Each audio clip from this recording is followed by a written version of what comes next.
difficult. So, all right, what's up, everybody watching on YouTube or Rumble? So I'm gonna hit that music. I'll bring us in. I'll introduce Justin, then I'll introduce you guys, and we'll let them know that Josh will probably be stopping by. And then, is there anybody have a lighter that I can borrow here in a second? What kind you need? I got one right here. Okay. Mason's got me. See what I told you, JR?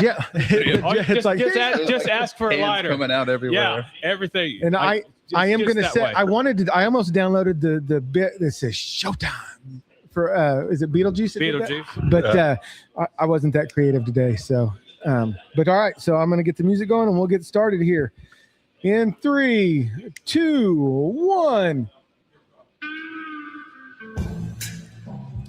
This episode of Smoking Sounds is brought to you by 4 John's Apparel. For all your cigar t-shirt needs, hey, I'm wearing one right now, the Al Capone series. Listen, use the code SMOKING15 at checkout. Let them know Smoking Sounds sent you. That's 4 John's Apparel. Follow them on Instagram at 4 John's Apparel. Broadcasting from the Bourbon and Ash Cigar Lounge, it's Smoking Sounds, the ultimate podcast for cigar and pipe enthusiasts and those looking to embark on a journey where smoke intertwines with sound. What's up, everybody? I'm Sean, one of the hosts of Smoking Sounds, and joining me is a man who needs no introduction. Raul just hit him with the cold shoulder. It's the Pipe Yoda himself, Justin. Hello, everybody. Listen, I came in today, and for all of you would-be podcasters, listen, it's about the show must go on. I've had a pretty nasty cold since Valentine's Day, and we're going to talk about Valentine's Day and all that. Smoochy. Yeah, but and what is it? Mono? Is that the kissing disease? Is that Listen, the one? you should. You're a little old. You should know about that, Jeff. Well, anyway, but I don't have that. But I just got a nasty cold. I almost didn't think I was going to make it, but I pre-gamed with a little blackened whiskey, and I have my Sam Adams Boston Lager to keep me company here. And most importantly, we're going to talk about. I'm the only pipe smoker at this table. You're the only pipe smoker in this place. Yeah, and I'm smoking the Carolina Red Flake from Cornell Deal. We're going to talk about that, but we have some very special guests with us. And before we introduce my very special guest, you guys know him, you love him, Mr. Good Smokes himself. Mason, what's up, brother? Hey, what's going on? Hey, thank you so much for joining us. And we're going to say from your Tulsa Rumblers, Mr. Showtime himself, Mr. JR. What's up, brother? What's up, guys? Man, thank you so much for joining us. And I'm excited to be here. Yeah. Hey, this is a great place. This is awesome. We've been talking about it. You'd never been here. And I thought, hey, this is a good excuse for us to get together, enjoy a smoke, and have a conversation. So thank you so much for taking time out to be over here with us. Yeah. It's President's Day, so we got to record this a little earlier. Yep. JR, what are you smoking? All right. So I've got that Cohiba. And it's Rubicon. That's right. The new budget-friendly Cohiba line. $10. Yeah. It's a really nice, easy, even smoke. Yeah. I think you got the box press size on it. So you tell me. Yeah, that's what it is. So you can get they've got the Toro, the Gordo, and the box press. So actually, it's funny. Justin says he's smoking the pipe, but he's got the Sam Adams Boston Lager.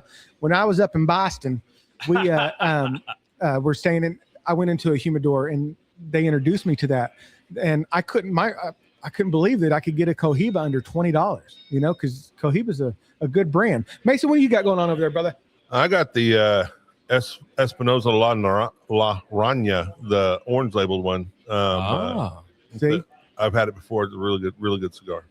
We let him pronounce all the fancy words. I'm smoking the Oliva Maduro V series, Series V. I was going to get the other one, but I couldn't pronounce it, and I have hard enough time pronouncing words on here, so I just went with the straight Oliva V. Right there it is. Boom, right in the camera. Okay. I just want to know what Justin's invisible friend Adam's smoking. I know. I kept calling Mason Adam earlier. Yeah. I kept saying Adam, and Mason kept looking and said, "Oh, I think he means." And I said, "No, the shadow behind you, stupid." Yeah, but anyway, hey, that cold shoulder roll gave you, man, it's got you seeing double. I know it, and with half an eye, that is not an easy thing. So listen, we haven't done one of these in a while, and let's go ahead and do it. Justin, what do you think? Let's enter into the Smoking sound, smoking report. You been smoking anything with this nice weather? I tell you what, with the nice weather, guys. Remember, we got all that snow and stuff last time, and but now we're back to 75 degrees pretty much every day. So I'm out on the porch of the Eagles Herf. And so the biggest thing I have, of course, we are, and Sean and I, we're going to talk about this a little bit more, but been hitting a lot of the stuff from Kentucky Gentlemen. Yes. Because, again, ladies and gentlemen, we are on the road to have our own Smokin' Sounds cigar. That's right. And it's going to have our logo on it, our everything. And so we're smoking some blends that Kentucky Gentleman has, to kind of see what we like, what we don't like. And so a lot of those cigars, like I have there was a box press, and there was like a short Gordo. We don't know what they are. No idea what they are. Yep. Been smoking them. Now, and we did that on purpose because we didn't want to know. We didn't want. So we've got a guy blending. He offered to blend cigars for us in there. Kentucky Gentleman Cigars in Kentucky. So it's a lot of Kentucky fire cured, a lot where they make a lot of bourbon and stuff like that. So, but we purposely did not want to know what the blends were, so that we kind of let our palates do the work, right? And so, we've been working through those. It's been it's been fun. Yeah, but I did get around to smoking that West Tampa Red. That used to be Sean's undisputed champ. Well, hey, it's hanging on. Well, no, it's probably lost. Look, the belt mutiny is just the bomb.com. Yeah. So anyway, but see, Justin, you have to remember, I'm kind of like the WWE. You know how you have like the undisputed heavyweight champion, and then you have the heavyweight champion, right? The world heavyweight. So the belt that Drew McIntyre has right now, that's the elite belt, right? So that belt in my cigar realm belongs to the La Imperiosa from Crowned Heads. No one's touching that one. So we got to step down to what's the next heavyweight champion belt that CM Punk has? So CM Punk has the world heavyweight champion belt. So that one that Drew McIntyre has is the undisputed. Yeah. So La Imperiosa is the undisputed, right? No one's touching that. Okay. The next belt down, that's HDA Cigars, Belt Mutiny, hands down. The Intercontinental champion might be West Tampa Red. Oh my God! See, West Tampa, he had to settle for the Intercontinental belt, currently held by Mysterio. Mysterio Morgan, Liv Morgan's boy toy or whatever he is. Yeah. And so, guys, I know neither one of you know we're talking, but we love wrestling. So before we move on, so Sean, I was fixing to say, you acting over there like he's about to try to read that can of tobacco. So I want you to tell everybody this is a small batch from Cornell and Deal. Hand it to the guy that can't pronounce anything, right? That's all right. So we've got Virginias and Periques. We're proud of our heritage, and we're particularly proud of this damn near perfect Virginia Perique flake. It's got some 2013 VA Virginia in it, 2017 NC Red Virginias, 2019 GA, I'm assuming that's Georgia Orange Virginia, 2019 North Carolina Red Virginias, and 2022 North Carolina Orange Red Virginias. Wow. So that this can of Cornell and Deal's Carolina Red Flake, courtesy of Jason Brown at Fogan Bates Cigar Shop here in Tulsa, Oklahoma. All right. Back to you. So anyway, good. So that's what I've been, and so you cigar smokers, I don't know if you're getting the aroma from this pipe tobacco, but I'm sure it's something different than what you're used to. I'm getting a lot of very good aromas. That Rubicon that you have, JR, has got some really good aromatics off of it, as does the Espinosa Laranja. Orange band one. That's what I'm going to call it. So we're doing smoking reports. So Mason, other than this one today, what can you kind of what's been the highlight of your week or couple weeks since we talked to you last? In your cigar world, what's really been taking your time? Oh man, I've been enjoying some really good stuff. I've of course had a Rubicon or two. I've really got to enjoy a special cigar that's called the Sevilla 1676. It's made by Ish Olivan with the ROCF factory, Banff Cigars. It's all made from 100% Spanish tobaccos, and it was designed to honor the year that the cigars we know at Wrapper Binder Filler was made in Spain, in Sevilla in 1676. And so Wow. it's kind of honors his Spanish heritage and stuff. And let me tell you what, I cried because I only had one of them. Yeah. It was good. And then, of course, I mean, I've been smoking up some Domain and too many to remember. Oh yeah, I mean, and sometimes that is the thing. So our other guest here, Mr. JR, we introduced, he's with the Rumblers. He's a bourbon aficionado. So JR, now if you haven't had a lot of cigars past maybe a week or so, you can go ahead and just tell us about how that one's hitting you got in your hand. Like I said from the beginning, it's been a little bit since I've had a good cigar, or a cigar period. Yeah.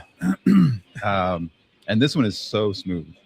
It's really easy to smoke, and I'm puffing on it pretty good, and it's nice and slow. And the wrapper is kind of deceptive, right? Yeah. Because you think it's going to be this dark powerhouse of a cigar, and it's not. It's not. It's really enjoyable. And some of those, I guess, like Tony Katz from Eat, Drink, Smoke says, what'd you eat to drink? What'd you eat today? What'd you drink today? As I get kind of into the final third of those, I get a lot of chocolate notes in them and stuff. So if I can pick them up, I think everybody can pick them up. So now, Jared, what do you say you're pairing that with, just so our listeners know? Well, I had a Yingling. It's already done. And guys, we are day drinking. It's not even 4 o'clock. It's not even 4 o'clock. Hey, listen, don't tell Josh I snuck in a Diet Pepsi Light because all he had was Pepsi Zero. See, why didn't you have Pepsi Zero? Why do you insist on that Diet Pepsi? I just can't break up with her yet. See, she ain't no good. Pepsi Zero Sugar. She's the new hot mama. She's the fat bottom Betty. Well, yeah, she's the fat bottom Betty, and especially on a Saturday, you can't do much better. Well, hey. So all right, so Sean, anyway, smoking report. What have you been hitting? Gabriel, that works with Miami Cigars, Outcast Cigars, he sent me a Don Emmanuel cigar. It's a newer boutique brand that's out. I had that about a week ago. That was really good. The Madre Tiaras. Am I saying that right, Mason? I had the broadleaf, and I've got the is it a Habano that they have in that package? I've got that lined up. Again, I've been smoking the Kentucky Gentleman samples. My crowned heads, of course.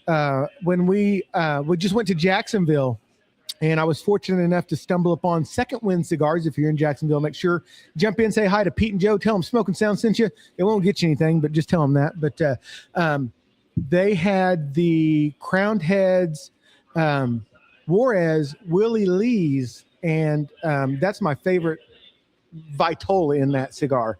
And so they took very good care of me. I will keep that in my pocket. I'll tell you guys off the air about that deal, but they took really good care of me. I got I also got Caldwell's Blind Man's Bluff Habano. I had not had that one. That was a fantastic cigar.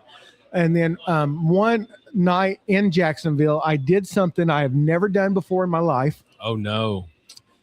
I've been physically exhausted. I've been mentally tired. I've never just been so emotionally wore out. I smoked 3 of the biggest cigars in my life back to back to back. Can you imagine that, gentlemen? 3 right in a row. I had a Hoya Excalibur Churchill. And then I had a Crowned Heads Juarez, and then I had an HDA Descending Shadows. Bam, bam, bam. Never done that before in my life. I cannot imagine. I talked to him when he got back, and I said, I can't imagine how you didn't get so sick, because you're kind of a nicotine wuss anyway. You know, you're editing that out, Justin. Well, but I'm just saying, but he's built up his tolerance. Hey, but look at that. Bit. But look at that. He's now 3 in a row. He's like, I got this. I'm like super bad biker dude now. Yeah. You know. So by the way, so I meant to. So what you're smoking? Adam Mason, whatever your name is. So what are you pairing that with today? I saw you had a drink there. I'm pairing it with a Dr. Pepper. Oh, really? Yeah. You know, actually, Dr. Pepper, especially with pipe smoke, I would say is remarkably good for, you wouldn't think Dr. Pepper, but Dr. Pepper is really good. I remember one time, Sean and I, we did an entire pipe episode, And I think that's what we had. We right? had the Dr. Pepper zeros. Now, see, that's a zero I can get behind, the Dr. Pepper zero. Right. And so it was like morning, and we were like doing like pipes in the morning and whatever. And Dr. Pepper's really good on that. Dr. Pepper and root beer are probably my two favorite sodas to pair. That creaminess of that root beer. Yeah. The 23 flavors of Dr. Pepper. At least one of those is going to pair well with whatever you're smoking. Yeah, no, you're that exactly day. right. Yeah. And Sean, I cannot confirm nor deny that I've ever done 3 back-to-back. Not on the record. Hey, look, I was proud of myself. One, I was proud that I did it. 2, made me feel a little bit better. And I was surprised as hell that I didn't get sick because I had eaten nothing.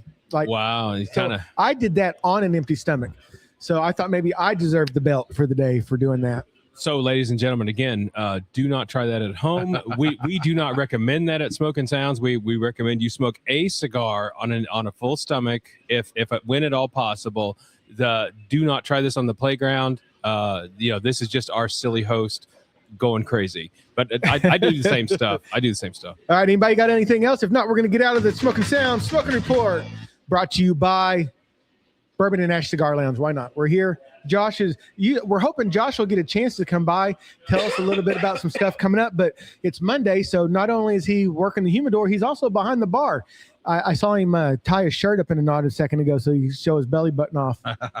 Get some more tips. Get them tips up. Get them tips going. But so how's that red Virginia flake, Justin? Man, I tell you what, it's earthy and sweet, but again, not like sweet like an aromatic like cherry or vanilla or anything like that.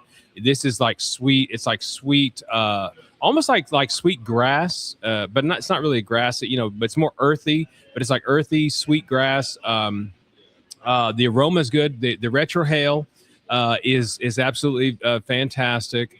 And let me tell you, so I'm pairing mine, as I might have mentioned, with the Sam Adams Boston Lager. We are getting close. We're past Valentine's Day. So the big one is St. Patrick's Day. Hey, listen, when you make a holiday that features beer, how can it be Irish bad? holiday? Yeah. So two, if we can later on, we're going to talk about Ash Wednesday coming up. Yes. Now listen.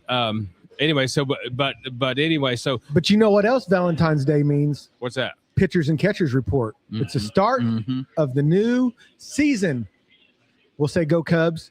Go Cardinals. I knew JR was going to come. That's okay. Hey, this is go Royals. Yeah, but hey, listen. Hey, have you been to Fenway?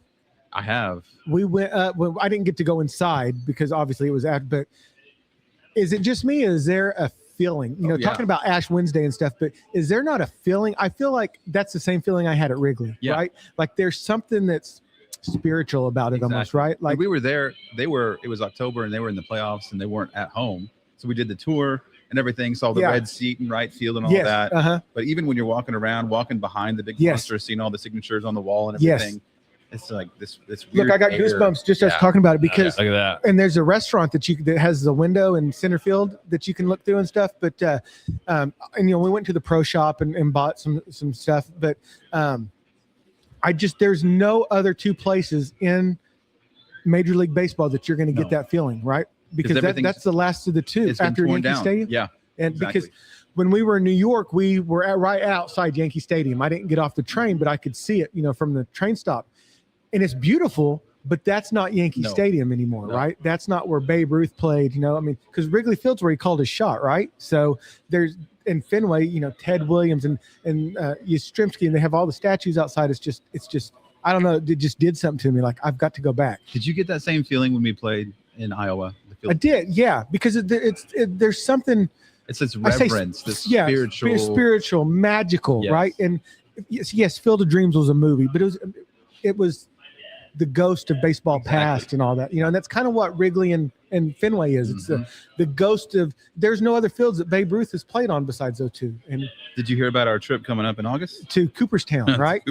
So I was going to get into that. We'll talk a little bit about. But So I will say, listen, we call it JR is Showtime. He is he plays every position. He's one of the greatest center fielders I've ever seen.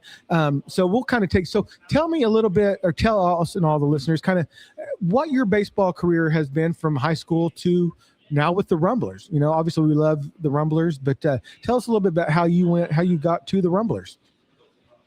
Well, I went to high school at Metro Christian, so tried out for my my high school baseball team at Broken Arrow. Okay. About 200 kids showed up for a freshman team. You get 5 ground balls, 5 pop flies, and I think 10 pitches. And they're supposed to decide, 10, 15, 20 players. So I decide, you know what, I'm going to try to go to a different school and see if I can make it on that team. So I went to Metro for high school, played varsity with them for 4 years, won our state championship in 2001 with them. Oh, wow. And then I received several letters and got recruited by several schools and decided on going to Coffeyville Community College. Played JUCO at Coffeyville for 2 years. Started, 160 some games in 2 years with them. And wow. Played semi-pro ball in Salina for the Blue Jays. And then my eyes got bigger than my stomach and my skills, and decided to walk on at Dallas Baptist University. Oh, wow. And that was, our shortstop was Ben Zobrist. Oh, wow. So, yeah, a World Series MVP. Yeah. With the Royals, with the Rays, with the Cubs. Yeah, I was going to say, that's the first one that came to mind. I was the 6th outfielder, didn't make the traveling team, was a walk-on, so I was paying $30,000 a semester.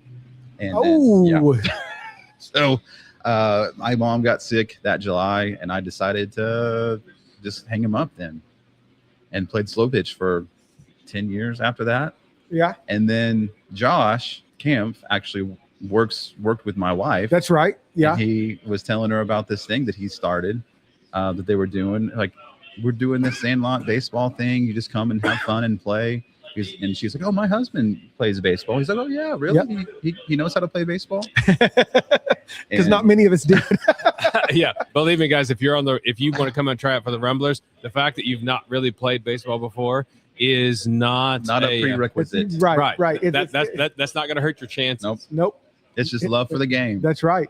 And and the rest is history. I think there was like 4 or 5 of us out there at Heller Park. Yeah. It was sleeting that day. Yep. But we were having the time of our lives, hitting with wood bats. Yeah. Hitting real baseballs. And then from there, man, it's exploded. They had a Sandlot Saturday 2 weeks ago. There was 53 people just randomly showed up for a Sandlot Saturday. Dang. They had to have 3 teams, and it was insane. We've been, like I said earlier, to Iowa. We've been to North Carolina. We're traveling to New York. Did you go to Durham? I missed the Durham trip. Yeah, I didn't make it either. Bob, what's up, brother? We got an extra mic. If you feel like you want to come over and jump on and say hi anytime, feel free. I just don't have an extra. So Bob is one of our listeners. He's also a pipe smoker, Justin. He's coming right up behind you here. Oh, we need another pipe smoker. Yeah. So, as he's smoking a cigar. Yeah. But just talking to that mic there if you want. They talked me into getting one when I came in. Yeah. So this is what Justin's smoking. Here's what I'm smoking. You can kind of take a look at that. So a red flake. Yeah. As we were talking about the Rumblers, I always like to refer back to that video that Yeti did with Jack, right? Yeah. Because that's just magical, right? Uh-huh. And I always forget the gentleman's name, but he has the greatest line, and I've repeated it 1,000 times. As he's encouraging people to come out, he says, the worst thing that can happen is you actually hit the ball and have to run to first base, right? Yeah. And that's so true, right? Because you come out and it's not like slow pitch softball, right? It's a completely different atmosphere, right? It's like it doesn't matter what your skill level is. It doesn't matter what you do for a living. It's show up, just don't be a dick, right? But you forget how far 90 feet is, right? I mean, like, you're ready for a vacation after running to first base. Let alone if you happen to get it into the gap, now you got to go 180 feet. I totally agree that the worst thing that could happen is that you actually hit a ball and have to run 90 feet. Yes. So Bob, you kind of stepped in. Our listeners are going to want to know, so what are you smoking right now, and how's it treating you? Right now, I'm smoking the Knuckle Buster Habano. Oh, wow. Habanos, okay. I started seeing them going online, people carrying those wooden knuckle dusters. Yeah. Started wondering about them. So he talked me into buying a cigar here, and that's what I picked up. Yeah. So that's the Punch makes those. That's the first full box of cigars I ever bought was the Habano, the Knuckle Buster, the Gordo size. They're great cigars. And I went with them because first cigar that Justin ever introduced me to was the Punch Maduro. Don't even make it anymore. So you bought some Meerschaum pipes from down at Classic, right? During the snowstorm and stuff. Wow. So, yeah. Excellent. I'm hanging out there and tobacco pouch. This is my first time here at the Bourbon and Ash. So what first thoughts? Be honest with us. What do you think about Bourbon and Ash? Bourbon and Ash, to be honest with you, it was a little daunting pulling up. I didn't know where to go. Yeah. Yeah. But once I'm inside, this place is gorgeous. I really like the way it's set up. Yeah. It's really nice. You notice there's not a lot of smoke, right? Yeah. The ventilation system in here is really second to none, right? Well, Bob, tell everybody where they can find you on Instagram and all that. We always like to throw that stuff out. You can find me at Bob is the Goat. I know it's a funny name, but Bob is the Goat on Instagram. I've got a YouTube page, putting out a few videos. This is my start. I'm not very far into this yet. Hey, what do you cover on YouTube? It's mainly pipe smoking. I'm starting a pipe repair. Oh, okay. Oh, wow. Okay. Excellent. So Excellent. I'm getting into the just the whole world of repairing pipes, and I've got a bunch of old pipes that need done. So I have a bunch of videos backlogged trying to get to them. There you go. Well, hey, wow, excellent. Yeah. Feel free to stick around, listen, hang. If you have something to say, feel free to jump on in. So, yeah, JR, you were kind of talking about, I know we're kind of bouncing back and forth, but with the Rumblers, it's, guys at our age, it's opened up a lot of opportunities that you don't typically get, especially in baseball, right? Yeah. I mean, and we've got to meet, I always like to say with the Sandlot, baseball, it's kind of like cigars and being here at the lounge. It's almost secondary, right? Mm-hmm. Like the camaraderie, it is. the people, I mean, the Nashville Dollies, the Winona, they're up in Winona, the Hog Line, that's right. Jake, all the people down in Austin. I mean, yes. How many just awesome people that we would have never met or had the opportunity or the experiences to experience. I mean, we got to go to Austin together and to get to experience playing at the Long Time, right? That's something magical all in of its own. Agreed. And it's something that, you're just a bunch of guys having fun, guys and gals having fun, right? There's nobody's excluded. Everybody's welcome. Everyone's welcome. And, I give Josh and Jake and Bo and you. Well, yes, we were there, and you were there too. But we took, like you said, 5 or 6 people at Heller Park. How many teams are there right now? Full teams in Tulsa. 6. There's a new team, the Tulsa Bullies. Yeah. They're the spinoff from the Outlaws. So there's now 6 teams here.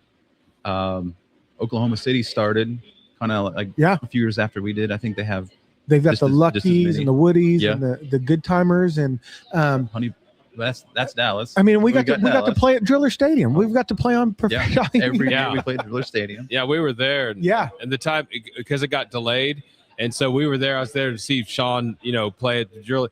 And dude, it was so hot. It was like 110 degrees, but it was still a great time. And it's just fantastic. When we were out there watching the Rumblers play and stuff, because you can get right there next to the field and see what's going on and hear the team chatter and stuff.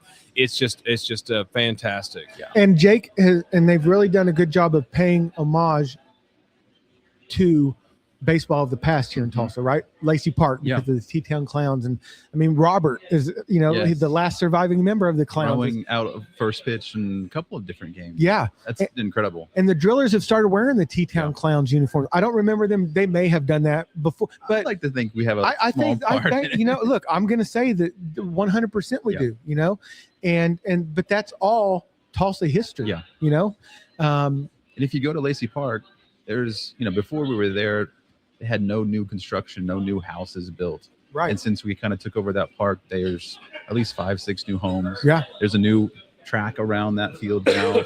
Oh, really? They built a whole new swimming pool there. That swimming pool. The community center there was kind of getting built. Yeah. But and I mean, even like what was it? Our first kind of full year, or going into the second year at Lacey, the general manager of the Drillers and all their grounds crew came out and helped build up the mound, and that's all because of. Because that's another good thing that Sandlot does is they give back to the community, right? There's always a nonprofit or something that things are tied to. So there's a lot of good in there. And again, at the end of the day, the baseball secondary, right? Yeah. So Mason, what is your connection with you just come out and watch the Rumblers or what? I actually have learned about the Rumblers today. So, Yeah. Oh, really? Okay, excellent, man. My connection to baseball, I mean, I played a little when I was a kid, but I remember every time I'd go see my grandmother, and even into her late 90s, man, she was a dyed-in-the-wool Texas Rangers fan. Oh, nice. Yeah. I remember going to visit her. Gosh, she must have been 95, 96, and we did not go to bed until the game was over. I grew up going to ball games with them when Nolan Ryan was pitching, so I got to watch him pitch for the Rangers, and then we lived in Houston when he pitched for the Astros and stuff, and got to go see some of that. And so really that's kind of my connection to baseball. Not a bad guy to watch. Yeah, I was gonna say if you have to watch anybody, you might as well watch Nolan Ryan pitch. And there's a great documentary on Netflix or Prime One about Nolan Ryan that is just fantastic. And I guess I didn't realize how many no-hitters he actually had because he was like 40 or something. I mean, he was older. No-hitters later in his career. Yeah. And he was still throwing gas. Yeah. And I still remember he's the one pitcher you didn't, no matter how old he was, you didn't rush the mound on Nolan Ryan. You were going to get the hook. Yeah. Every Halloween, I'm like, I got to remember this costume. The bloody jersey. Yes. Yeah. Someone has to be. Was it Robin Ventura that rushed up on him? He played at OSU, didn't he? Yes. Yeah. So I think the Rangers this year for one of their promotions, they're going to have Nolan Ryan bloody jersey night. Oh, why have they not done that before? It's a shirt, and it has the exact same blood stain on it. Oh, I've got to get one. Yeah. Oh, there you go. Because what he said, and I believe in that documentary, he says, Bo Jackson was the one that always gave him trouble. Like that was the one guy that he could not get past. And I mean, that's saying a lot. If Nolan Ryan's saying that about you, right? Bo was my man. Yeah. It was when he broke his hip in that game. I was watching. Yeah. I was like 10. I think I teared up. I may have cried. Yeah.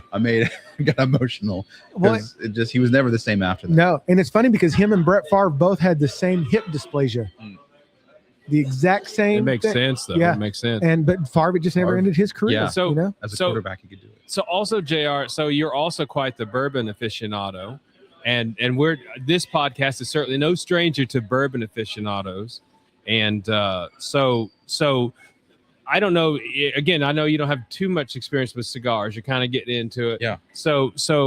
But a lot of times I find that a pipe tobacco or a cigar will make me think of a bourbon. Yes. It'll make me think like if I had one of those, maybe it's too early in the day for bourbon, you know what I'm saying? But if I had one, so that cigar in your hand, our people are going to want to know what bourbon are you thinking about? Like this would go with that. My go-to, and it's one of those that's like bang for your buck. The 1792 small batch. It's just entry level. It used to be like $29, and now at the store I think it's still $42, $50 now because bourbon has kind of gone up. Yes, but it's just nice, easy, like a 96 proof, just easy sipping. That's my problem with bourbon. I don't sip it. If I've got bourbon on hand, I'm gonna drink that bottle. I'm not gonna have 2 or 3 bottles at my house. I'm gonna go through it. Yeah, but a nice 1792. I love Elijah Craig. I love Elijah Penelope. Craig. And who somebody mentioned Penelope last on Elijah Craig. Now I just got to say they used to be my jam all the time, but they were doing a promotion here, and one of their people, I won't get too specific. Well, they were like, well, you can take our pictures, but we don't want to have any of the cigars or tobacco in the promo. So I'm kind of miffed. Yeah. I'm kind of miffed at them for that. It's like, hey, but honestly, the connection between a cigar and bourbon is like, it's so easy to make. I mean, it's almost like it's almost like a baseball bat and a baseball glove, right? It's almost like I'm having a hard time having an empty drink here, smoking this, not having some bourbon. Because you're always relaxing with friends and talking on the patio or something. Oh, yeah. And to have a bourbon in their hand and smoking and balancing it out, I don't know. This comes hand in hand. Have you had those ones I've recommended, Redwood Empire or Horseneck? I've had the Redwood Empire. I have not had the Horseneck. I'm going to have to look that up. Oh, you are going to, listen, you're going to kick yourself if you leave here without at least having like a pour of that. Okay. Because it is phenomenal. I like it better. I actually like it better than Redwood Empire, but Redwood. I bought a bottle of Redwood Empire, just to have it at the house, at the Eagles Turf, and but Horseneck. It's real sweet. Somebody was saying they're out of the Austin, Texas area. Okay. So. Okay. So are they? Same place. Yeah, they're right. Still between Austin Dallas and Austin. Really yeah, okay. something right down. So because was it Dram Amateur? Or somebody was, or was it your friend Matt who was saying like they're sweet and dusty bourbons? Yeah, that was Matt. That was Matt. Yeah. We've labeled him Matt's poor decision. Yeah. Because he's usually our bourbon expert. And we got some breaking news, Justin. Oh no. That's not the breaking news sound, but Bob the Goat has broke out the Dracula pipe. Oh, So man, yeah. we have our first and second pipe smokers. You know you're a serious pipe smoker when you have some. Hey, that's the Peterson. Is that the Peterson? Yes, sir. Yes, sir. It's Hey, the Peterson Dracula. That's so awesome. what do you say you have? What did you say you have in that now? This is Briar Fox. A Briar Fox, a little Cornell and Deal English blend there. Yes, sir. How's that? Now, how's that treating you? This is actually my first time smoking this. Actually, Okay. I've not really branched out on my blends. I kind of stick to the same few, but occasionally, when my cousin's here with me, he talked me into loading up a bowl of this today. It's a lot sweeter than I was expecting. Yeah, English can be that Latakia that you think smoky, but it can have a certain sweet overtone. That's for sure. And Briar Fox is definitely a go-to for many Cornell and Deal pipe tobacco smokers. That's for sure. And I think Bob's had Pipe Mike's Pirate. Black Pearl. There, yeah. I've got a jar right now with about 4 ounces sitting at home. So you like it? Mm-hmm. Did you get to experience his peppermint patty before he sold out of it? No. Okay. He never tried to sell me on it. Well, he ran out of it. Yeah, and but Black Pearl is one as English goes. I'm really more of an aromatic or burley guy, but as English goes, Black Pearl is my number one English.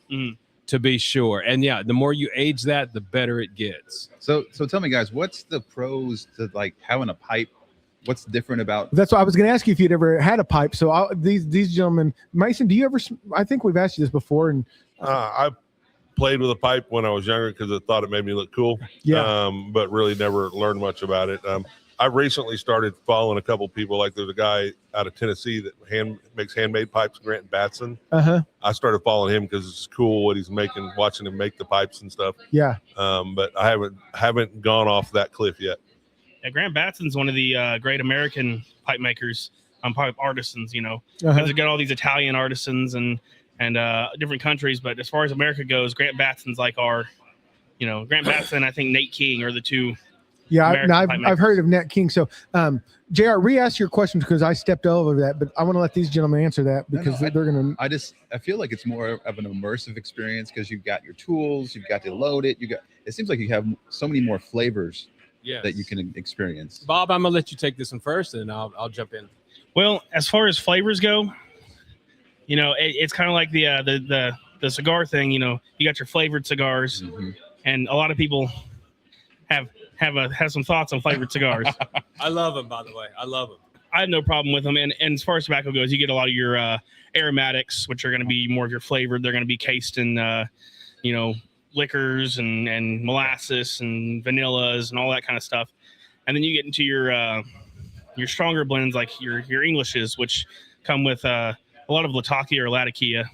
I don't really know which way is the correct way to say it, but people are always arguing about it. Dude, I said Latakia for about 15 years, and then I got to Tulsa and the pipe shops here, and it's Latakia. Well, Latakia. We're Okies, so we can Latakia. Yeah. Well, I mean, but I have said Latakia for over like a couple decades. Yes, sir. So I've been smoking a pipe since about 1987. Oh man, I wasn't even born yet. Justin was in 3rd grade when he started. I'd be like, I got pipes older than you. Oh, but I would say that the other thing about a pipe is that you do get a lot more flavors, a lot more kind of nuance. But the nice thing about pipes, I think, is one, other than maybe buying the pipes themselves, the tobacco is always pretty budget friendly, even at $5 an ounce. That's what it kind of is now. You can get like an ounce of tobacco, say even for $5. Let's say that's all you $5.50, $6. You can get like 3 or 4 bowls, 5 bowls out of that. So if you guys had a great cigar you liked, and it says, well, I got a Robusto here. I'll give you 5 Robustos for $5.50. You'd jump on it. Oh yeah. You'd be like, oh, that's a sweet deal. I love that taste anyway.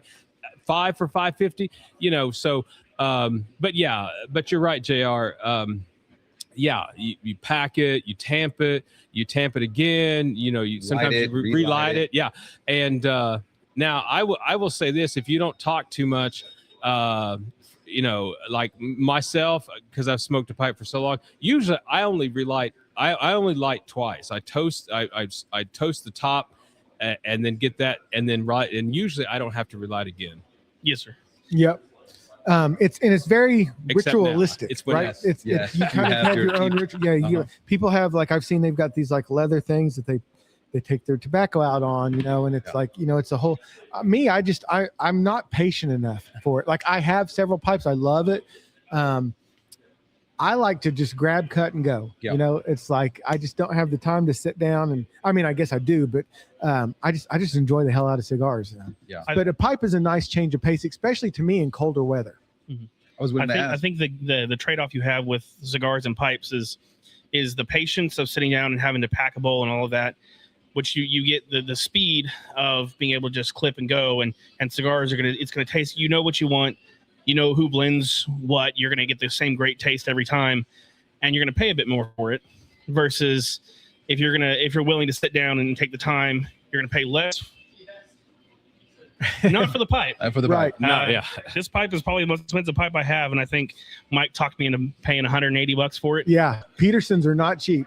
But the trade-off you have is you pay a bit more for the convenience of the consistency and the ease of use. Yeah. Well, and Justin said earlier that when it was snowy and cold outside, you couldn't go out on your patio. But our pipes are kind of a colder weather thing. Yes, because of nothing else. If you hold them, the bowl will actually keep your fingers warm. Yeah. And typically, particularly if you get the aromatics, a lot of times people are way more tolerant of you smoking that nice BCA or that nice 1Q, inside. Yeah. They're more tolerant of that than a and I love cigars, but let's face it, if you're not a smoker, cigars can be pretty pungent. But especially the ladies love pipe tobacco. Now, Bob, I will tell you, if you ever want to combine the two, get you and everybody knows what I'm going to say. But get you a Deadwood cigar. They all taste the same, whatever size you get. But I like the Fat Bottom Betty. It's made with pipe tobacco and cigar, Yes, but it is aromatic. The ladies love it. And that's probably one of the few cigars you could actually smoke inside, and people say, "Oh, that's nice," blah blah blah. I've not tried the Deadwood. Oh, you need to. They're good cigars. You need to. Absolutely. Have you ever smoked one of those, JR? No, I have not. It's a nice. If you've ever thought about wanting to smoke a pipe, it's a great introduction. One thing I will say about a pipe that I do like is it kind of makes you slow down a little bit, right? It does give you a chance. Justin said it many times, when a man takes to a pipe, he becomes a philosopher. Yes. When a man takes to a cigar, he becomes powerful. It becomes powerful, right? Because But the nice thing about a pipe is it does make you slow down, and it does make you kind of do this ritualistic thing. And I'm learning every day about pipes. I was listening to Jay and Bo on Pipe and Tamper today, and they were talking about a plug, and it's like a block of pipe tobacco, and so you've got to take a knife and you kind of cut it, and so that's a completely different experience than just picking up the ribbon flake out and packing your bowl. So it's there's some really cool stuff to a pipe. I wish I could slow down and do it more often. Well, I did smoke a pipe a couple times last year because Jay Cornwell. Yes, Jay Jake likes to smoke and bring him to games and stuff. Yeah. But he's a professor, so that makes sense. And he got because he was good friends with Roy Clark and his family. Yes. And so they sent him Roy's old pipes. Wow. And so he actually has smoking on Roy Clark's. Yes. That's kind of cool. Yeah. Jake is we all love that would be cool. Horsehide and he's definitely, he is a professor, and so it completely makes sense. And that's probably the last time I smoked a pipe was with Jake. I took some pipe tobacco out, and we sat out, and it was cold, so we sat out and smoked pipes. Nice. So Mason, so what else? What else is Good Smokes? I know you've. Do you want to talk about Hazed Gray? Sure. Yeah, they're Hayes Gray is a boutique brand. They're out of Pensacola, Florida. They have a mobile cigar lounge, and then they have their main core line, and then they just started a new core line that started with the initial cigar called the Earmouse do Mar, which is Portuguese for Brothers of the Sea. And all of their cigars branding and stuff gives homage to their Navy heritage, and their two brothers, they're Portuguese, and so they're bringing some of that Portuguese heritage into it. And man, they're right now out doing promoting their new line and stuff, and they're great cigars. It's not called Bad Bunny, is it? No. Yeah, I talk to them regularly. I met them through Discord and stuff, and some of the cigar community veteran cigar community I'm involved in on there. And man, they're great guys, and they have a great product. And I'm out in town today, kind of taking some of their samples to a couple places. Hopefully, one of them will pick it up so we can have them local and stuff. And Rui and Pedro, and then of course they call her Argyle Val. She's has a Instagram called Hayes Gray Vixens, and she is part of the crew and promotes it with them, and you can find them on Instagram, Hayes Gray, and Cigars on Instagram and Facebook. And man, if you get a chance to try them. I know there's a couple places that sell them online. They don't come to the top of my head right now. I think Fat Boys Cigars is one that does it. And I think Wolfpack Cigar Club, I think you can get them. Well, I think Wolfpack. Yeah, I've got a zombie I need to smoke. I have Mr. Ash, the big wolf, Larry. He sent me a zombie I need to try because I've heard nothing but fantastic things. And during the Super Bowl, I was kind of talking with the brothers because one of them was a Bears fan, one of them was a Patriots fan, and they were like, "Man, if they end up in the Super Bowl, we're gonna have a house divided and stuff." So it was a lot of good, fun conversation. But you say one was called the Zombie? That's the one that I got. Yeah, that's right up your alley there. Yeah. See, guys, I love. You guys may not know this.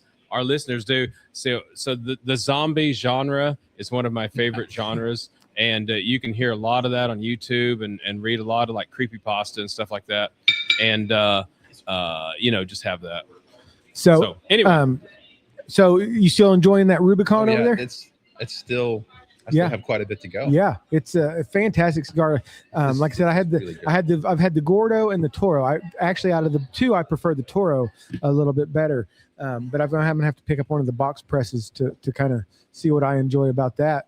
I'm intrigued by what he said with the mobile cigar lounge. Yeah. Oh man, tell us about that. Man, they go out and do events. They go to a lot of the cigar events in Florida, and I mean they've traveled. They went up to Fat Boys, and I think Cigar Vault. They've been up there promoting their product. But yeah, they in the Pensacola area they have a cigar lounge, and they take it to an event and set it up. That's right. And they of course they carry their cigars and then some other boutique brands that are in the community that I hang with, and stuff. And like I forgot I had their cards with me, what their cigars are. But like that Earmouse do Mar. It's got a Brazilian Arapiraca wrapper. Oh, that Brazilian Arapiraca. Woo! With a Portuguese binder, and then the fillers are from the Canary Islands, Zimbabwe, and then Esteli and Nicaragua. Wow. It's a medium full body cigar, and it is good. And then their War Dog cigar line, which is their original line, they have a 1982 and 1996 are their Connecticut's. The Hayes Gray is a Sumatra wrapper. It's a mild, and then they have their Backpack, which is a medium with a San Andres Maduro and Nicaraguan and Dominican tobaccos. The Patriot is a double Maduro. The Admiral is a Nicaraguan Habano, and then they have the Brotherhood, which is their full-bodied cigar, which is a Brazilian Maduro with Dominican, Honduran, and Nicaraguan. I'm telling you, if you ever want to smoke a cigar where you feel like you're smoking a chocolate candy bar, that Brazilian Arapiraca wrapper is it. So the AJ Fernandez Bellis Artis, Tulsa Hill Cigars has them. They're $10. The CAO Brazilian is another Brazilian Arapiraca. And now the new Ozinger family Caratoba, it's not a Brazilian Arapiraca. It's a Turkish Sumatra wrapper. And that thing is like smoking a glass of chocolate milk. Oh, it's so good. Yeah. And the Broadway from Crowned Heads is another one that you get a lot of good chocolate notes out of. And it's a Connecticut Broadway. I got a question about cigars. Okay. I hope we know somebody here that can answer that. I've not smoked a whole lot of cigars other than, a few times, somebody will talk me into buying one. But where does the flavor come from? The filler or the wrapper, or where is it all, the blend and all that? All of the above. All the above. The binder, filler, and wrapper, right? So, like we said, we were talking a little bit about Placencia. They had that fire at their factory in Esteli. So a lot of cigars, like Drew Estate, and Drew Estate just announced they're branching off. Jonathan Drew is kind of opening something for his son, right? Yeah. But so like the Willie Herrera's, like the Herrera Esteli's, that's a line through Drew Estate. They've got a Brazilian one that's but so all those binders and fillers are Esteli Nicaraguan tobaccos that they blend them, and then that wrapper is where you get a lot of like the Brazilian Arapiraca. That's where you're going to get some chocolate notes. The San Andreas wrapper is going to give you some chocolate notes. Then you have some that are going to give you like cinnamon notes. Unfortunately I don't have that. Well, and a lot of that is what your brain says that flavor is. It's not actually got like cinnamon and stuff in it. Sir. Right. A lot of it has to do with the soil, the minerals and stuff in the soil, the different soils. Like, in Nicaragua, you've got Condega, Jalapa, Esteli, and Ometepe are different growing regions, and they bring different things to the table. So like a Viso tobacco from Esteli is going to be different than a Viso from Jalapa, even if it was the same seed plant, because of the minerals content of the soil. And then you got to think, man, it's not just Nicaragua and the Dominican Republic, Honduras, Brazil. There's tobaccos all over the world. I mean, we have a big in Pennsylvania broadleaf is a big. They have Transylvanian tobacco. They have Italian tobacco. They have Irish tobacco. They have Russian tobacco. I mean, it's all over the place. And it's funny how do you drink a lot of coffee, JR? Mm-hmm. Yeah. So a lot of these cigars, they're grown in the same soils as a lot of the coffee beans. So a lot of them, you get a lot of good. We always say Cafe Bustelo goes great with any cigar, but Cafe Bustelo. But it's crazy because you may be drinking a Sumatra coffee from right where the Sumatra leaves, but they're two different flavor profiles, and it's just it's cool. There's a whole rabbit hole you can go down with these cigars and the pairings and stuff. So, but I don't know if we answered your question, Bob the Goat, but you did. We gave the old college try. You can just call me Robert. My name's actually Robert. Oh, okay. Okay. I prefer Bob the Goat. I like Bob the Goat. I know. Dude, on this podcast, you're always going to be Bob the Goat. That works for me. JR is going to be Showtime. You're Bob the Goat. Yeah, look for him on YouTube about pipe repairs and stuff like that. So, so are you getting estate pipes and repairing them? Yes, sir. Okay. I look for the dirtiest. As long as they're not cracked, I buy them. So I was at the in Jinx, that vintage antique store, and this place had pipes, and they were $3, and the booth was half off, right? So I paid $1.50, and I got a 7L.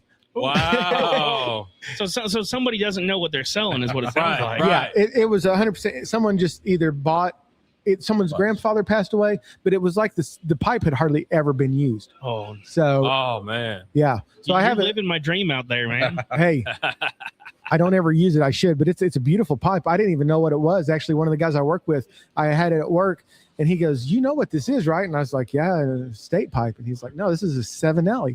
And I was like, all right, Sean, after the podcast, I need to make you a sweet deal on that. Hey. I can make you a deal. But so even we were talking about soils and stuff earlier. So Bob, I'll tell you this. So Prince Albert pipe tobacco is now made in the Dominican Republic. And so Prince Albert is my number one pipe tobacco ever. Now, but it has changed because they have moved their manufacturing facilities down to the Dominican Republic. And even though it's processed like pipe tobacco, it is, you can still taste when you now smoke a tub of Prince Albert, you can still kind of get that. There's a cigar kind of overtone. Yes, sir. because it's, guess what? All that tobacco is grown in the Dominican next to all this cigar leaf. It's all, from the same soil, like these guys were saying. And so if I were you too, in your journey with pipe, go get you a tub of Prince Albert, and it's my go-to. If I don't even know what I want to smoke, I just grab Prince Albert, and I have since probably 2000 been a Prince Albert devotee. My only Codger blend I've ever tried so far has been Carter Hall. I've not tried Prince Albert yet. Now Carter Hall is good too. I like it. I like the newer version of it better than what the classic. You'll always hear these guys, oh, it's not as good as it used to be, blah blah blah, when it was made Middleton, when they switched it, but I like it better. It has a little more earthy feel to it. And and I'm going to tell you guys right now, if you like cigars, next Thursday at Classic Cigar Lounge. Oh, here we go. Yeah. Our dear brother, Mr. Tony Barreos, who owns Stallone Cigars, is going to be in Tulsa again. This guy, his cigars are fantastic. Oh, Tony is one of the coolest dudes that he is just such a personality, right? And he has his Bucephalus has Oriental pipe tobacco. And I've heard from Tony that he is going to be bringing Justin some of his Stallone pipe tobacco. So Bob, if I see you out there, I'll hook you up if he has it with him, and because I've been looking forward to. Stallone makes a great cigar. Yes, get the Bucephalus. If you can find them, they're hard to find now. But you won't be sorry. But honestly, all his stuff, like the Mustang and other.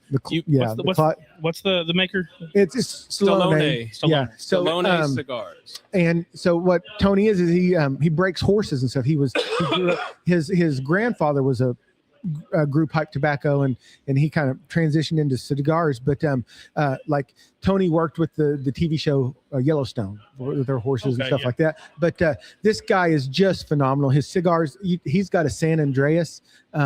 It's part of his pony series is what I call it. But it is fantastic. And it's a $10 stick, right? And his Bucephalus was a little bit higher price point, but worth every penny of it. Yes, sir. I sent one to Jay Furman. Jay Furman on Instagram, and he was just raving about how great that cigar was and stuff. But so next Thursday, and if you're still in town Friday, you can hit 9 Inch Nails at the BOK. There's the sounds of the smoking sounds. I wanted to bring a little bit of music up. Little 9 Inch Nails. You guys 9 Inch Nails fans? Oh yeah. Yeah. I want to add one thing to his question is, tobacco is kind of like if you took the same ingredients and gave it to 5 Michelin chefs, you would get 5 different tasting meals. Even if you told them to make the same basic meal, you get 5 different tasting meals. Yeah. You can take the exact same tobaccos and give them to 5 master blenders, Eladio Diaz, Ernesto Carrillo, and you're going to get 5 totally different cigars from those 5 people, because it's the way they blend it, the mixture they put in there, and all that stuff, Yeah. And it's kind of like art. It's like it is in the eye of the beholder, and you have all these different mediums. You have a pipe medium, you have a cigar medium. Yeah. Well, and it's just like the size of the cigar. The larger ring gauges, you're going to get a lot more of the filler versus the binder and the wrapper. You get into the Coronas and like the Lanceros, those smaller ring gauges, you're going to get more of that wrapper flavor. If you ever find one with a closed foot, that's where the tobacco is kind of folded over the foot. Yes, sir. That first few puffs you're going to get are straight wrapper. And then they've got some that they call them they take like the first half inch of wrapper off, and so it's like a exposed foot. They have a name for it, but the foot's exposed, so you're just getting the filler and binder for that first half inch, and then when that wrapper kicks in, you can see, okay, that's different. Yes, please. Okay. So and Anyone else you want to drink? What's that? they're taking orders for drinks. I just like some ice water. Oh, But I'll take a Boston Lager. And I had the West Tampa Red Lancero, and that, like, the West Tampa Red is a fantastic cigar in the Toro, but that Lancero, man, when you're getting more of that wrapper, it just exposes you to a whole new experience. Because usually I was like, I don't really want that, kind of shorter ring gauge, but that Lancero, man, it does something. to a cigar, because like Mason said, you're getting more of that wrapper, so you're getting more of that flavor profile, less binder and filler. So now, also for our listeners and you, Bob the Goat. So if you go back through our episodes, this is what, 65 for us? 65. Can you believe that? I know. So a lot of our episodes, we did one like on Eileen's Dream and the CAO line of pipe tobaccos. Yes, sir. We have done some episodes you look through and that have been almost like pure like pipe, like how to smoke a pipe, how to pack it and all that kind of stuff. So, if you got nothing better to do on a Saturday afternoon, I am going back through y'all's podcast. Actually, Mike told me to listen to y'all's podcast good a few months ago, and that's why I started listening. And then from there, I've gone back and I'm started at the beginning. I'll still listen to your new stuff. Yeah, try and catch up. Well, hey, we appreciate that. Well, man. listen, skip ahead and listen to our Christmas episode. We were sampling Santo Spirit tequila. That was my first episode. Oh my gosh, what an impression! Because if you guys remember Santo, that one got out of hand. Well, we had everybody there. That's what happens with tequila. They sent us so many bottles of tequila. That's Guy Fieri's and Sammy Hagar's Santo tequila. And, oh my gosh, it was so good, something else. And it was Christmas, and it was we were at the Carhole Lounge at Sean's garage, and I didn't get that play on words for the longest time. Oh really? Until eventually one time his camera turned on Instagram, and I saw that it was a garage, and I was like, the Carhole. That makes so much sense now. Yeah, that happened organically. One of our first episodes, Justin said. He called it the car hole. He said, we're not French. We don't have a garage. We don't have a garage. Ooh la la, garage. So everybody knows it's a car hole. So a quick question I wanted to ask everybody, kind of off the subject, is anybody keeping up with the Olympics? No. A little bit. Listen, I got introduced to, I guess I knew what it was, but I kind of explored a little bit more the skeleton racing. Listen, those son-bitches are flying down that ice. They're going like 80 miles an hour. And what got me into it was one of the sledders. His helmet looked like Venom from Spider-Man. And I was like, oh, this is cool. Man, I was like, if they make a wrong move, they're done for. Mm-hmm. I really got into watching the speed skating because the U.S. team's got this kid on the 1,000 meter. At first, you're watching, it's like they're talking about how good he was, and it's like all of a sudden he's behind. But boy, he turned it on that last half. And he broke the Olympic record, and not like just broke it. He like crushed it almost 3/4 of a second. And then he went in the 500, broke the Olympic record in that one too. And there's something about watching Snoop Dogg interview all these athletes and cheer on all these athletes. It doesn't matter if he's at all the events cheering these American athletes on, and it's cool to see. Hey, Snoop Dogg's kind of the last person. Flavor Flav doing. I want to say it was the luge. It might have been the skeleton, but that was funny. Oh yeah. Yeah. Well, see, I think the Olympics would be a lot better. One, if they had more like, where you played against, not just raced against everybody, but you could like interfere with other people.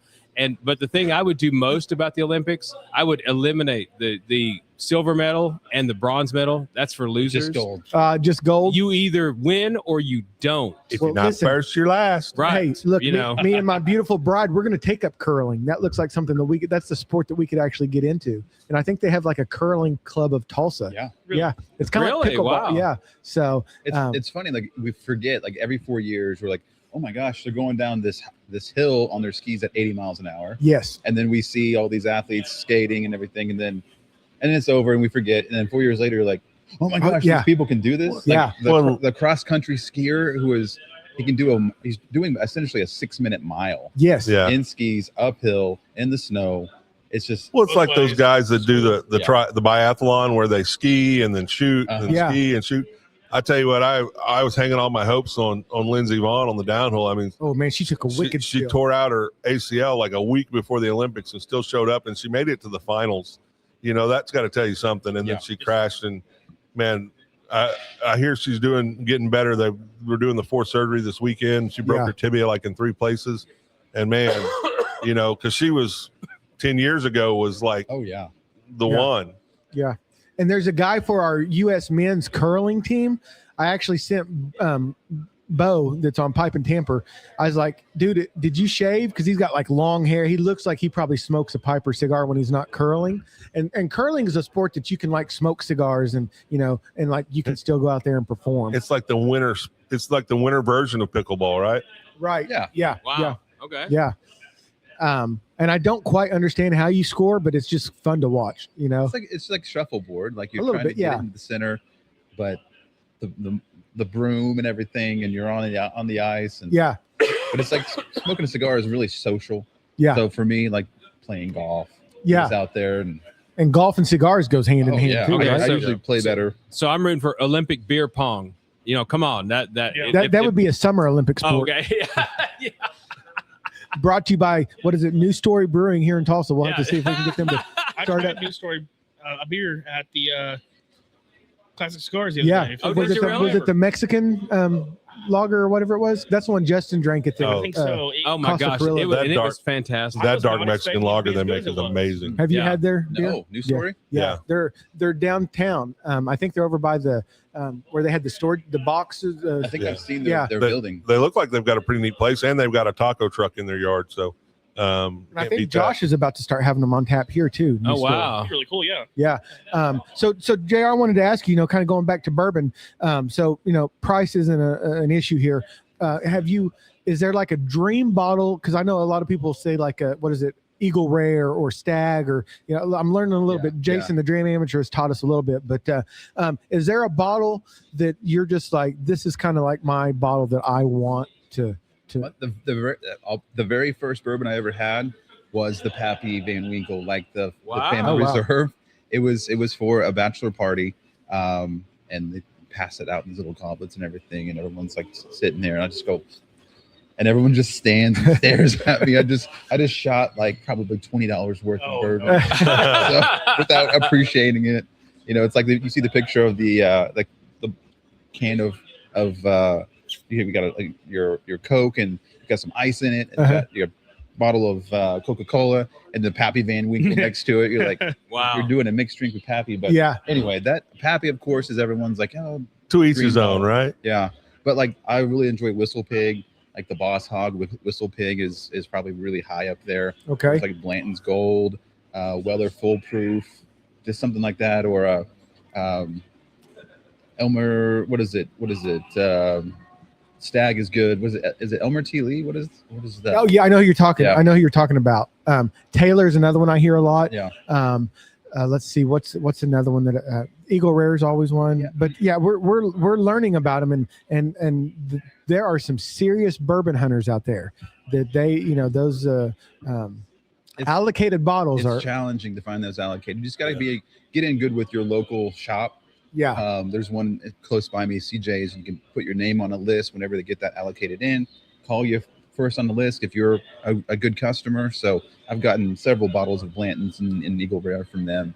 So Kentucky Gentleman that's blending our cigar, they do one for Blanton. Nice. Okay. And then Drew Estate actually makes a Pappy Van Winkle cigar. I really enjoy it. Some people it's hit or miss, but I really enjoy it because it's that kind of Kentucky fire cured stuff. And it's definitely one where if you've not had it, it's a little bit higher price point, but it's definitely one worth checking out. Have you ever had the Pappy? I have not. I'll drink some bourbon, but I'm more of a rum guy. My go-to for anything is Florida Cognac 18 year. It's not too expensive, and it's just nice and smooth. And So that's a rum. yeah, Okay, so Yeah. say it again. So next time I'm at the liquor store. Florida Cognac, they're 18 Florida year. Cognac, 18 year. Okay. Yeah. Not the Mad Dog or the. Yeah, I was 1800. gonna say Mad Dog 2020 or Night Train. Either one of those. Okay. Never mind. What's the price? Dollar twice. What's the word? Thunderbird. See, man, it's gone up because when I was younger, it was what's the price? 50 twice. Yeah. Pity Hey, twice. listen, we had Shema on with Lance when we were out at Tulsa Hill Cigars, and she has Murmur rum, Yeah. and it's made with a coconut water. Yeah, that's some good Oh, coconut man. rum. Yeah, it is a good. Oh, rum. it's fantastic. It's dangerous. Yeah. I don't even drink, and I tasted it, and I was like, "This is dangerous." I went to an event and they had it, and they were mixing it with. I don't remember what they go, mixed man. it with, but man, it was like you don't even know you're drinking liquor. That is So dangerous. sweet Yeah. and just So smooth, if but it was it's just- flake and they- And then Shema as a person just makes it that much better. And I hear through the grapevine that Lance is coming into town tomorrow, so we may be having a Drew Estate event out here soon, which is always a fun time because they always have special stuff that you can only get at events and stuff. So, Lance. Oh yeah, I love Lance, Mr. Steal Your Job. Oh, I know, because whenever Lance comes on our show, everybody responds with, "Hey, Lance, we love your work. Who are those two other dudes that you're with?" Yeah. All right, so we have live on the air. So not only did I try the red Carolina Red Flake, so Bob the Goat is just now lighting up.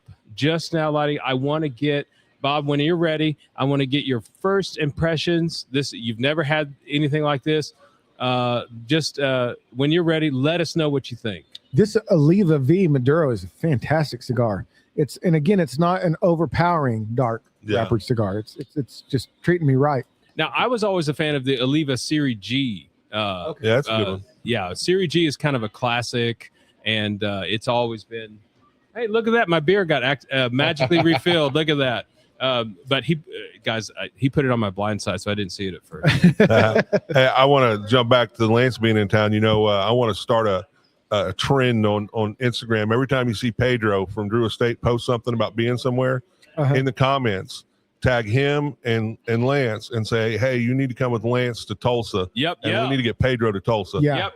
I have to say, the funniest thing I've heard in the last 2 weeks is old Tim from Cigars Daily, when he's talking about Pedro Gomez, he says Pedro Gomez doesn't do cocaine, but when cocaine needs a lift, it does Pedro Gomez. That's right. I heard that. Yeah. So JR, what do you think about your first podcast experience here with us? Man, it's more like just hanging out with the buds and just talking about cigars. Yeah, that's what But it's being recorded now. Everyone can listen. But everything you say can and will be recorded and used against you. But that's what this is about. My whole thing, Good Smokes. I talk about cigars and mental health. I'm a professional counselor, and for me, cigars is in some ways maybe not as much as a pipe, but it does force you to slow down, because when you sit down to smoke a cigar, you're putting in an hour to an hour and a half, maybe more, depending. I mean, if you got a woody, you're looking at like 5 hours, 3 days. But there's a ritual to it. Picking the cigar, cutting it, toasting that foot, and all that stuff, and then this right here, just guys coming together, as Justin puts it, that third space, having that place of guys just getting together and talking about whatever. I mean, we've talked about wrestling, baseball, Olympics. Rum, the Olympics, bourbon, pipes, all kinds of stuff, and that's what it's about. All right, so Bob, everyone's on the edge of their seat. What do you think, bro? Anticipation. Well, my first puff, I got something citrus. I don't know what it was, but it was nice. That's probably from the Perique. It's a nice sweet, but it's not artificial sweet. It's that nice Virginia sweet. Yeah. Ooh. I can smell it. I can smell it. Yeah, that's nice. Very nice. I'm getting the aromatics a lot more. I didn't smell it when Justin was smoking it, but man, that smells good. The smell, I'm like, can we wrap that in some leaf and make that a cigar, man? Well, that I is get more of these cigar makers to make these pipe tobacco cigars. There's a candle at Hobby Lobby called Grandpa's Chair, and that's what it smells like. Okay. Is that right? Yeah. I need to get one. That's the fourth time I've said that on this podcast, and that's the fourth time you've said that exact response. As much as you're at Hobby Glooby, I'm surprised you haven't gotten one Dude, yet. I spend too much time at Hobby Glooby because the whole store smells like glue. You go in there, guys, really, it smells like glue. That's why I call it Hobby Glooby. Yes, sir. And so it gives me a headache. And what are you shopping for there? Well, my wife goes in there. He's there for emotional support. I'm shopping for emotional support. I'm the timer when I go in there. I'm like, hey, we gotta go. Well, Justin's actually there. He's shopping for Grandpa's Chair candle, but he forgets about it because he gets stuck in the yarn section. So listen, my birthday's in July. So if anyone needs to know, Grandpa's Chair at Hobby Glooby. Hey, I just had an epiphany. I think we just what we need to do is start a line of cigar lounges that are right next to Hobby Lobbies all over America. We would make a killing, man. And now guys would have to be prepared for their wives to be in Hobby Lobby for an hour and a half. They're not going to care. And what it's going to cost them. Like this, take an hour and a half to smoke. And you talk about mobile cigar lounges. My son, he's wrestling, and I go to these wrestling matches, and I'm like, my gosh, just you're there all day, and it's like he wrestles, and there's like 2 hours before he wrestles again. I'm like, man, if I had a mobile lounge and I could put it on property across from the school or wherever they're doing this, I would have tons of fathers over there with me. And then I couldn't go back in though, because I have a lot of mad wives. Right.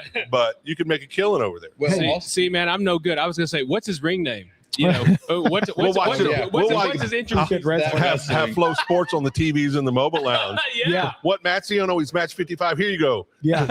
like those party buses that they have that they have like you can go and play video games in, but we put a good ventilation system in it, and then you just that'd be real fantastic. And suddenly you have 10 new best friends hanging out, talking baseball, talking bourbon, because it's just natural. When you're just smoking the boys. I think the closest we could get to, say, you get a pipe tobacco like this Carolina Red Flake, and so they have those blunt wraps. Have you guys seen those? Now a lot of them are like they roll marijuana in. Yeah. Well, I mean you can if you choose to. You can put whatever you want in. Yeah, but unfortunately, most of them are like grape or cherry or strawberry. But they do have naturals, and I've often wondered if you couldn't just take this tobacco and put it in a blunt wrap, and there you go, cigar.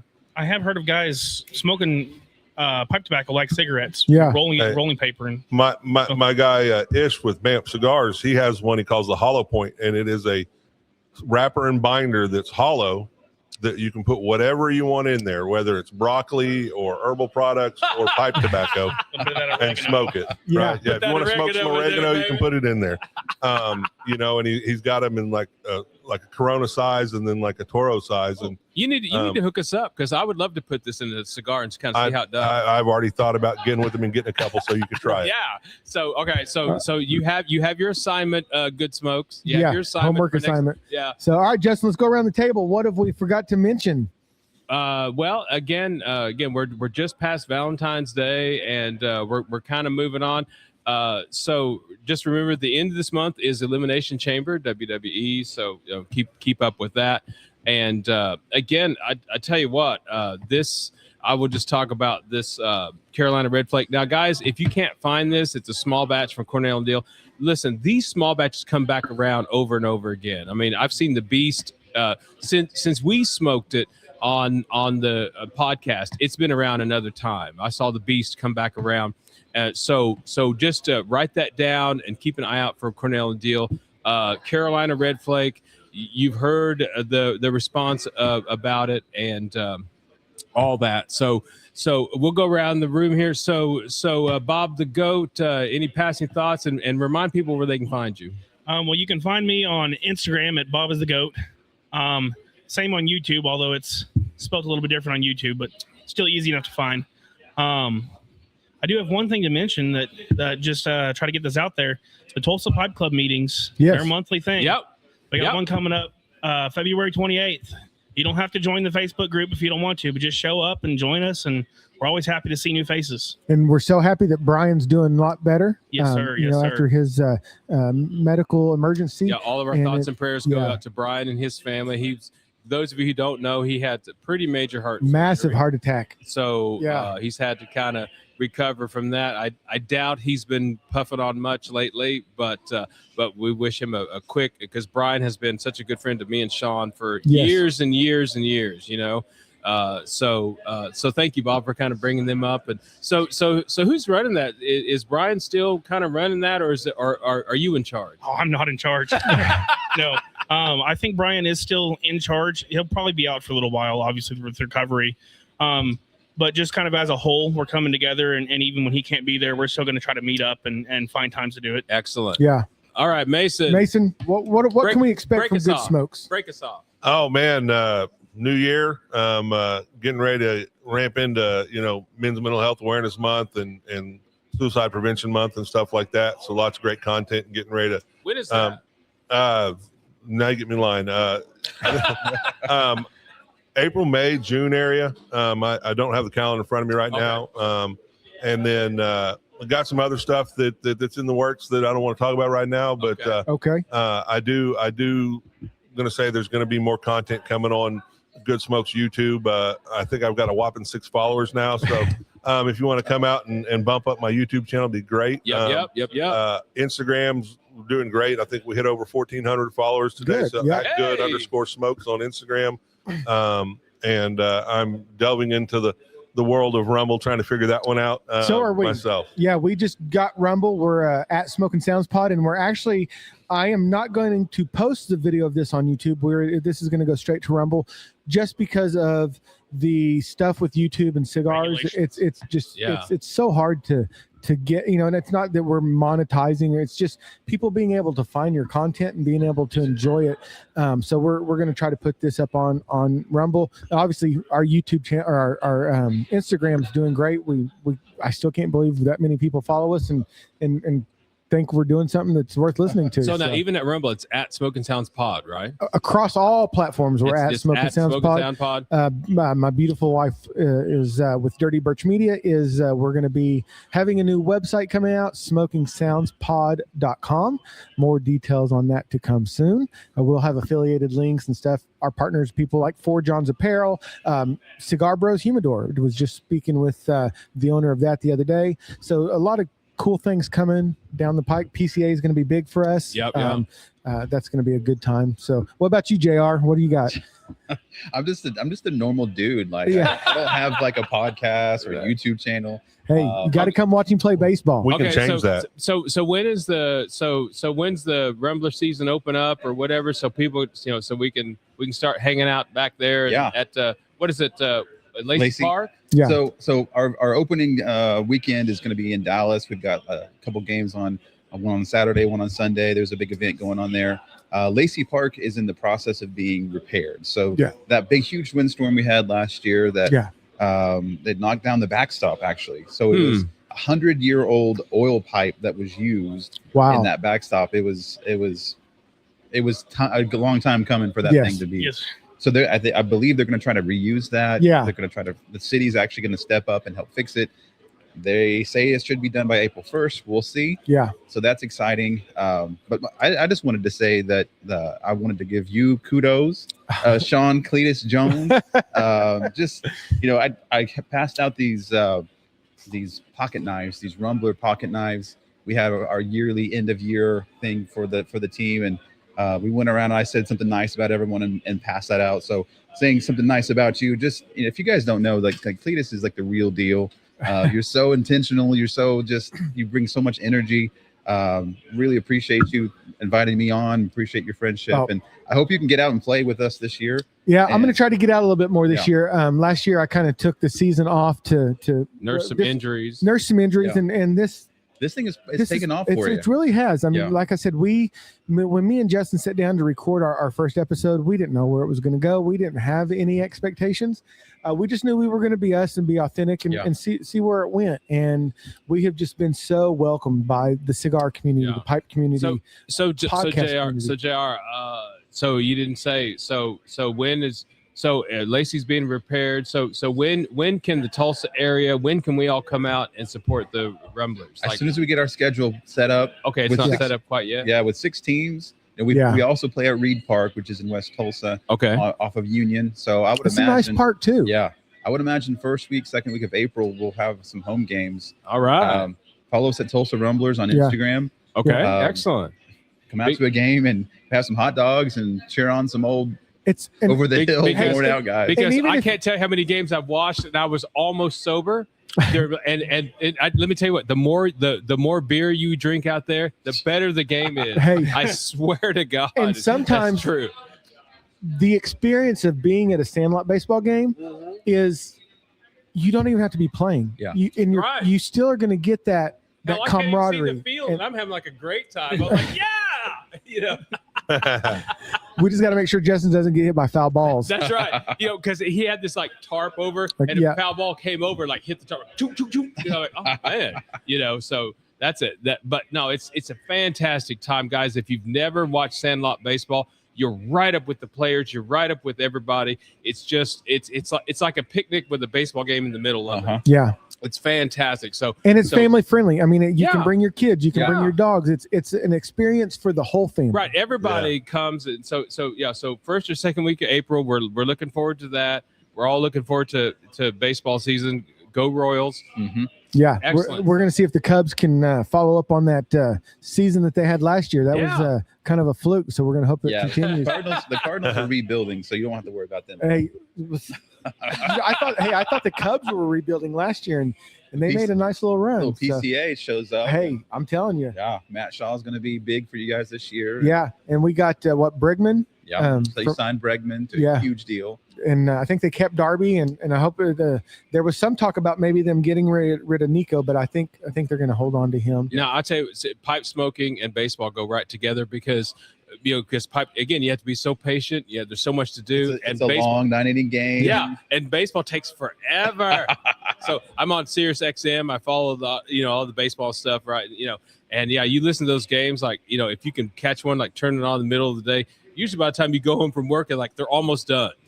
Well, and that's kind of the good thing about baseball is you can catch, a day game, and then you have other games at night. So you can kind of, especially if you have like MLB TV, and I think ESPN is doing a little bit more with the package this year with some baseball games. But they're 120, 123 games. There's always one on in the summer, something to watch.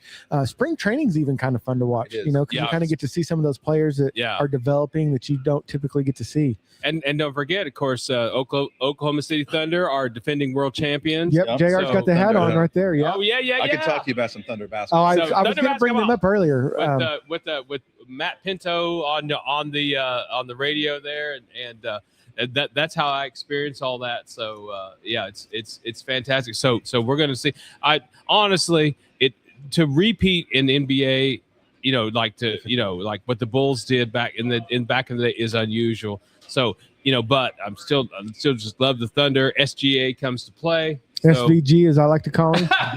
Hey, and Michael Jordan won his first Daytona 500 yesterday. Is that right? Yeah, his driver did. He's the owner. He won it too, right? Yeah, it was in the last lap, wasn't it? Yeah, it was something crazy. It was a crash. They had. I saw a bunch of pictures of Jordan today. He was holding that big trophy and stuff. It was pretty cool, especially if you were a Bulls fan in the '90s, seeing him hold all those trophies. And Jordan is a big cigar guy. He likes Partagas, the Cuban Partagas, or Partagas. Get him on this podcast. Hey, oh my God! We would love, We're gonna have send the email tomorrow. Yeah, we're gonna have Jordan and Sylvester Stallone when he's in town shooting Tulsa King on with us. We're just gonna have them. Not really. So anyway, that's just a sound clip we're going to put out. Yeah, hey, that works. Hey, 100% works. Yeah, exactly. And that's the thing with social media and all this is you never know who's going to see it. And it's same with with baseball. I mean, we had a professional bat company, Pillbox, making bats for us, and it's cool because even all the bats were tied back to the outsiders. They had like outsider names like the Greaser and Pony Boy, and so it's again. I can't say we had a Guinness commercial last. That's right. That's right. We were in a Guinness ad. That's right. And it were in a Guinness ad. That's yes. I mean, who would have ever thought, right? And why did that happen? Because of social media, right? And because we were authentic people, and I think you guys are successful because you're authentic people. Yeah, it goes a long way in this world. There's a lot of fake people out there. Yeah. By the way, I want one of those bats that you guys like the Pony Boy or whatever. One of those. I don't know that I need one of those. At JR, I'll have to make a sweet deal on one of them. right after I talk to Sean about his 7-Illinois. Okay.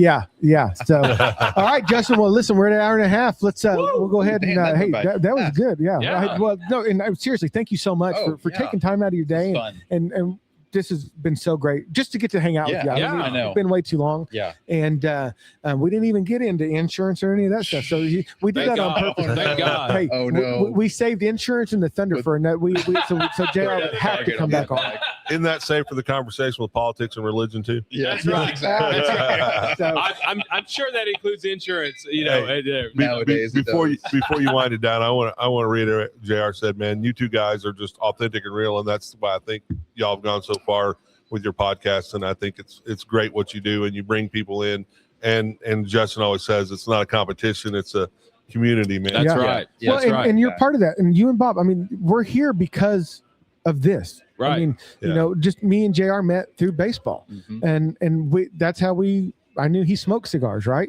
We started talking about cigars, and then, I mean, that's how we've met is because of this passion or this hobby or whatever it is you want to call it. And again, this podcast, it's just an excuse, right? It's an excuse to sit down and enjoy a good cigar, enjoy a nice bowl of pipe tobacco, but it's to enjoy the surroundings of friends and having good conversation, right? And by the way, I have to say, so Bob the Goat was right next to me smoking a bowl of that. He loaded up a bowl of this Carolina Red Flake, and you guys are right, man. The aroma from this is not like sweet, it's not like vanilla or cherry or anything like that. It is fantastic because normally, and Bob, you'll back me up on this. Like if you smoke something, right, you can't really smell it. Yes, sir. You can't really smell that. People say, "Oh, I love the aroma," and you're like, "What aroma?" It tastes great. I don't know what it smells like. Right, but so he was right next to me on a mic here. We didn't even give him a chair. Like he has to stand by his mic. I'm just happy to be here, man. Hey, we're happy to have you. Yeah, I was happy to see you walk in, man. But I apologize to your cousin or your friend for taking you. He's just happy to be coming along, man. we live in Claremore, and this is my day off this week, and I was like, you know what? He invited me out. I'll go ahead and just hop on in. See, thank you for taking the time to do that. So I was hitting the aroma from this, and it's just like a lot of pipe tobacco guys. If you're not aware of it, sometimes you will smell it, and you're like, I don't know if I like smelling it or smoking it the best. Yeah, the aromas are fantastic. Sometimes you can't decide which you like better. So if you guys are thinking about pipe tobacco, if you're thinking about giving it a shot, definitely keep that in mind. So all right, Justin, well listen, hey, before we tie a ribbon on this, I want to thank John and everyone at Fort John's Apparel again. Hey, make sure you're following them, and again, remember to use smoking 15, that code at checkout. I don't even remember what it gets you, but type it in there and see what happens, right? They've got a great look. Again, I'm wearing the Al Capone shirt, just great cigar designs, and the rumor is that there may be some Fort John Apparel Smoking Sound shirts coming. Yup. This is PCA exclusive. So anyway, Double XL. That's right. Hey, Pumpkinhead approved, right? So, well, that's a wrap on this episode of Smoking Sounds. Remember to make sure you follow us at Smoking Sounds Pod. Hit that subscribe button so you never miss a beat. Or a draw. Hey, and please give us a 5-star review. That just helps others find the podcast. So until next time, keep your cigars lit, your pipes packed, and the sounds smoking.